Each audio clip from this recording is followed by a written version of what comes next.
Hello guys, how's it going? My name is Dalaran. In today's video, we'll be talking about some of the mid of the week updates before the Tuesday reset, because we got some really good stuff on the horizon with a very sensible change having to do with conduits, because it feels like getting conduits for characters isn't all that easy, and when you get the bad ones popping in your soul binds, that really does feel bad.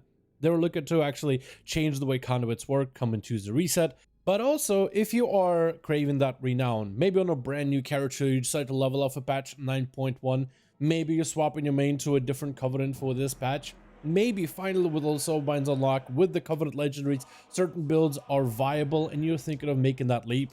But grinding renown takes a little bit of time, but with this week before the Tuesday Wednesday reset, there is one thing you can do that apparently grinds insane amount of renown that we weren't aware of up until recently. So let's take a look at all the new updates in today's video. First, starting off, there are some bug fixes that have happened that have allowed monks to actually do some insane stuff in PvP.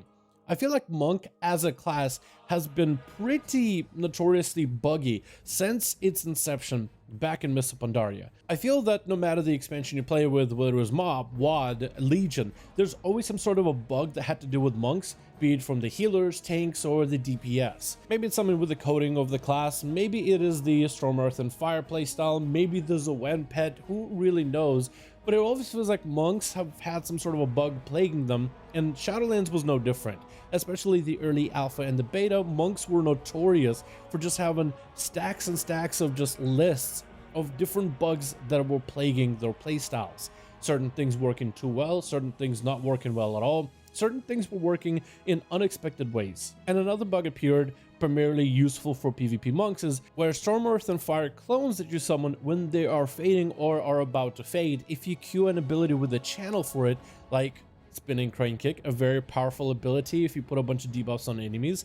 If you have a channeled Spinning Crane Kick as those Storm, Earth, and Fire images disappear, for some reason their damage was spiked really high, and instead of doing like a percentage damage like they're supposed to, they were doing like the full 100% damage increase. So if those images were channeling a proc ability like your Spinning Crane Kick, which there is a talent that allows you to proc it to be far stronger, with conduits and debuff mechanic that allows that ability itself to do more damage combined with the proc, and then on top of it you have these images that are bugged doing even more damage, you basically had opportunities in PvP where monks were bugging to one-shot players. So it's good that this one got fixed, but makes me wonder what other bugs do monks have that we still don't know about right now. But I do wonder if their streak of monks and bugs, which name on honestly a better duo, I wonder if that will ever end at some point in World of Warcraft.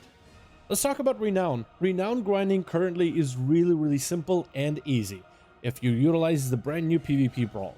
Not everybody that plays WoW plays it for PvP. In fact, majority of players are raiders, maybe you like dungeons, like Mythic Pluses, maybe you're more of a casual player, you just like leveling, mounts, collectibles, stuff like that. So trying to convince somebody to actually go into a PvP match for Renown grinding might be challenging, except for the recent brawl. The Comp Stomp returned in Shadowlands. It's been a bit since we've seen Comp Stomp, I think like about a year at this point, and it's basically a battleground where instead of playing against players, you're playing against bots.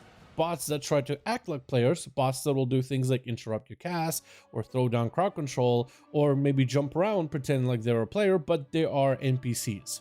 At the early Renown levels, basically under Renown level 30 to 40, the Renown you gain from Battlegrounds dungeons is basically guaranteed. So if you could find a way to do these BGs in some way or another the fastest, then you'll be able to grind a lot of renown every 5-6 minutes or so. Well, the brawl is actually the fastest thing you could do as an instance content that is technically counted as PvP battleground, like a real battleground, that will reward you renown. These bots are stupid. They are really bad. And in terms of players, if you were to compare them with like a player, I feel like even the worst player in World of Warcraft would play better than some of these bots. They tried to up the difficulty of these bots by making them just a little bit stronger, which I guess would mean more health, but also make them do more damage, but it still feels like they fall over. Even to a fresh new player, like about 200-ish item level, 210, they can easily take care of these bots, and even 1v2, 1v3 in some cases. And most groups in Battlegrounds just overpower these bots, take every single objective, hold them in the camp, and the BG is over in maybe 5-4 minutes. Basically what I'm saying is queue this brawl right now to get easy for your Renown, especially when you're swapping your covenants and you're trying to get early level Renown. As in, you're trying to get, you know, to the level 10s, the 20s, the 30s, the 40s, because after about 30 or 40, it all depends really on the player, it kind of stops giving you guaranteed Renown. And that's where you will do the Covenant quest lines and get the double Renown from there. Maybe you can do your callings, slay some world bosses, collect the anima for your Covenant, some of the other things that take a little bit of time, but are not really grindy. They're more like a once a week, once a couple of days experience.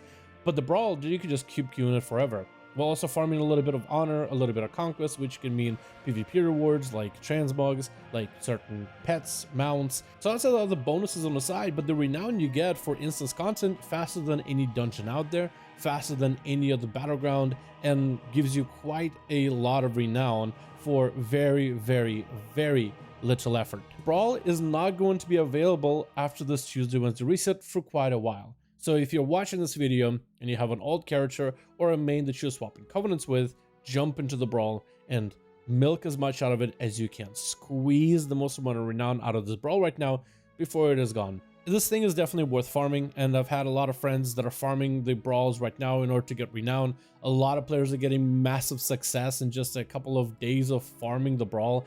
It does get a little bit repetitive because there's like only one map and some of the NPCs just play exactly the same play styles, and the strats everybody else plays the same. Is just capture all the bases, hold them at the res. Maybe in the future Blizzard could add some other battleground BGs for each run versus bots, but this is a pretty cool one and you should definitely take advantage of it while you can.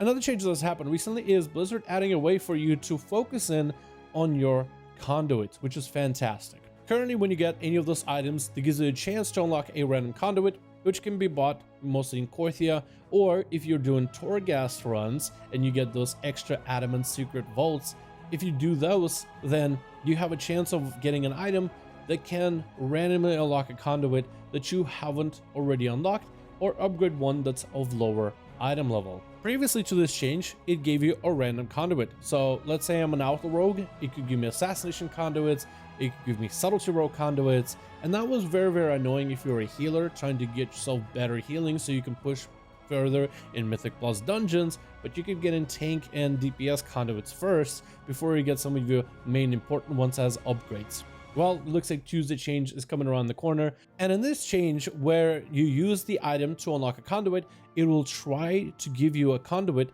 of your spec.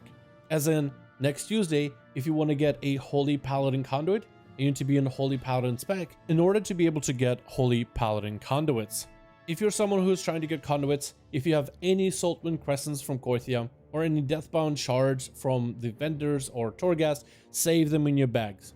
Wait until the Tuesday reset to be able to put them up. This way, as you're trying to gear your character better, you might at least be able to somewhat focus on the conduits for the spec that you want to play. If you want to play healer, or you want to play DPS, or whatever it may be. Really wish this kind of quality of life change was in the start of the game. With the soul binds, the conduits, the covenant system, it was all a little bit confusing. You know, a lot of different systems for players to get introduced. But if maybe those conduits functioned, or conduit unlock systems functioned in such a way, I think it would have been a much better experience from the get-go. But I'm going to wrap it up here. Let me know your thoughts, guys, on everything we talked about in this video. Thank you so much for checking out this update. Let me know your thoughts. And as always, I'll see all of you guys in another one.